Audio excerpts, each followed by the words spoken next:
Ada seorang orang soleh, Bapak Ibu sekalian, kisah berhubungan dengan keluh kesah kepada Allah. Orang miskin, anaknya 4-5 orang, susah hidupnya. Kisah dulu, kisah klasik. Dia lagi duduk, istrinya hidangkan makan, makan pas-pasan antara dia, istri sama anak-anaknya 5 ini. Orang miskin, susah hidupnya. Ada yang ketuk pintu malam-malam, begitu ketuk pintu dibuka, dia suruh istrinya buka. Buka, ternyata orang miskin yang lain minta makanan. Orang miskin yang lain minta makanan. Maka istrinya lihat ke suaminya, apa perintahnya nih? Suaminya bilang kasih aja. Semuanya dikasih, karena kalau dibagi dua gak cukup. Orang miskin tuh bawa anaknya banyak, gak cukup makanan. Lalu kemudian istrinya sama suaminya, suami istri orang beriman kepada Allah, tahu. Ya sudah, sabar. Tapi subhanallah, beberapa saat kemudian, kalau kita beberapa jam kemudian lah, menjelang malam hari, lebih gelap ya, sudah mulai masuk pertengahan malam, jam 12 malam, mereka kelaparan semua. Istrinya bilang, anak-anaknya nangis, saya lapar, kamu juga lapar, anak-anak lapar, bagaimana? Kata suaminya, tenanglah, saya akan coba cari jalan keluar, minta kepada Allah. Istrinya gak paham suaminya mau kemana.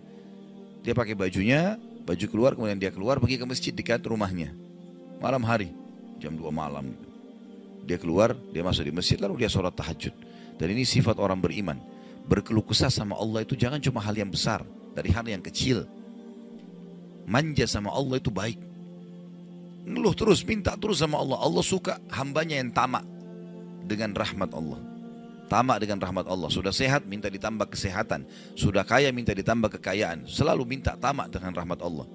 Dan sudah pernah saya bilang, meminta sesuatu agar nikmat ditambah atau bertahan, itu adalah pahala lebih besar daripada kalau cobaan sudah datang baru kita minta diangkat cobaan tersebut.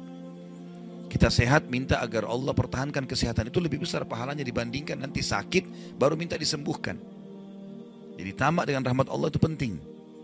Kalau bahasa saya sebenarnya bermanja-manja sama Allah. Selalu ya Allah bantu, ya Allah tolong, ya Allah mudahkan, ya Allah terus hidupnya. Kalimatnya selalu begitu. Orang ini masuk ke dalam masjid, dia sholat malam lalu dia minta sama Allah, doanya begitu. Ya Allah, engkau tahu aku kelaparan dengan istriku dan anakku malam ini, maka berilah kami makan. Minta makan sama Allah. Ya.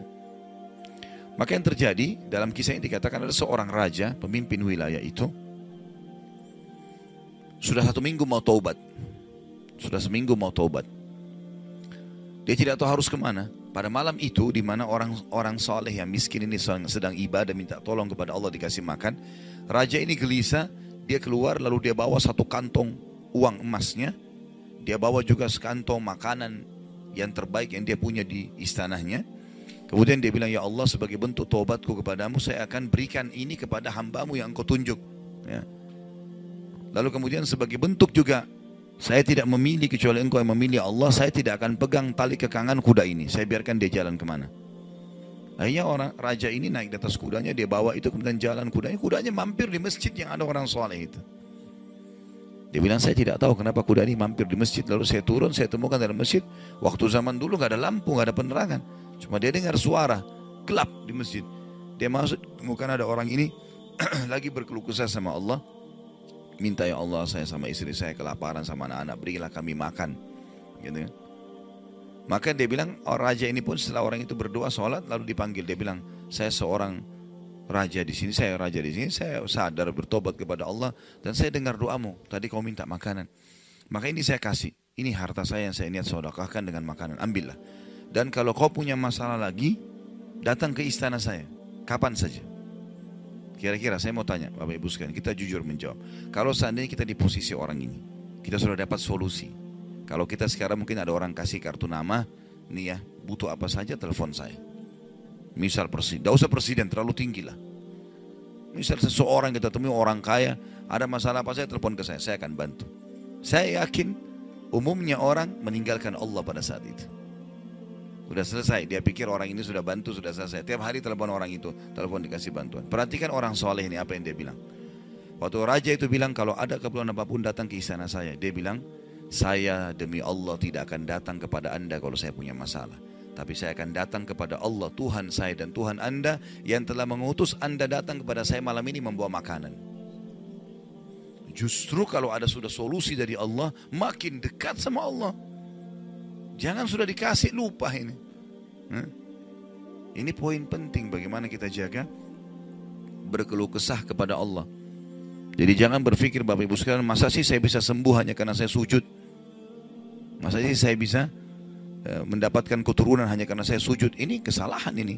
Justru harus kita fahami kalau itu bisa. Dan Allah punya cara.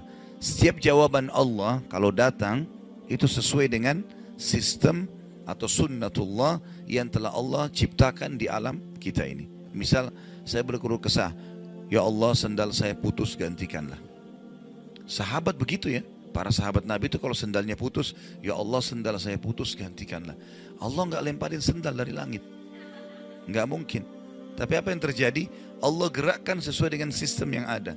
Allah buat ada orang lain melihat kita kesian dikasih sendal. Atau dia dapat duit dia bisa beli sendal. Jawabannya Allah begitu. Dalam bentuk sinyal datangnya. Jadi harus peka menangkap itu. Kemudian selanjutnya, tentu juga yang ini tadi contoh kisah orang yang berkeluh kesah kalau berhubungan dengan cobaan dari Allah ya. Dia tidak keluh kesah kecuali kepada Allah. Sekarang kita masuk ke contoh kalau cobaan dari manusia. Tadi saya bilang orang digunjing, orang dihina, orang difitnah segala macam. Dia tidak balas kebodohan dengan kebodohan. Jangan pelanggaran dengan pelanggaran. Pasangannya selingkuh, dia juga selingkuh. Dua-dua dosa. Dua-dua dihukum sama Allah. Tidak ada urusan sama kita itu. Tidak ada urusan sama kita. Ya. Maka kisahnya seperti misalnya Abdullah bin Abbas radhiyallahu anhuma pernah lagi jalan dicaci maki oleh seseorang tanpa sebab ini. Datang tiba-tiba caci maki dia. Ibnu Abbas dengarin saja apa yang disampaikan orang itu. Sudah selesai kata Ibnu Abbas, sudah selesai. Dia bilang iya, orang ini kebetulan lihat Ibnu Abbas pakai jubah baru. Ini kamu itu mentang-mentang sahabat Nabi, kamu itu pakai jubah mahal-mahal segala macam. Hasud, orang hasud gitu. Tiba-tiba bayangin kalau kita lagi naik di mobil orang ketuk kaca. Kamu kenapa pakai mobil baru? Kamu kenapa? Apa urusannya sama orang ini gitu? Mungkin kita marah-marah sama orang ini. Ibnu Abbas diam, didengarin semua, sudah selesai. Karena tidak mungkin tergerak orang ini mengucapkan sesuatu kecuali memang ada sebabnya. Dia biarin, sudah selesai kamu sudah. Baik, dibuka jubahnya, ini ambil hadiah buat kamu. Sampai orang itu malu. Sudah caci maki dikasih hadiah lagi. Dan yang dia sorotin ini adalah jubahnya Ibnu Abbas. Sampai akhirnya menjadi muridnya Ibnu Abbas. Nah, bisa nggak kira-kira kalau orang ketuk kaca mobil, kenapa pakai mobil baru? Ambil deh mobilnya.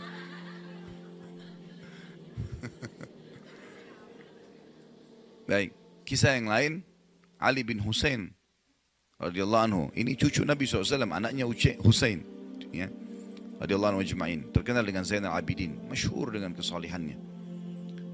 Dia pernah jalan dicaci maki oleh orang tanpa sebab ini. Mentang-mentang kau turunan Nabi, mentang-mentang kau begini, mentang-mentang kau begini, caci maki. Dia diam saja. Dia nggak bicara banyak. Didengarin. Orang-orang sekitarnya sudah marah nih.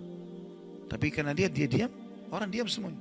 Sampai udah selesai dia bilang, wahai saudaraku, kalau seandainya kamu tahu lebih banyak tentang aku, mungkin kau akan lebih banyak cerita tentang keburukan.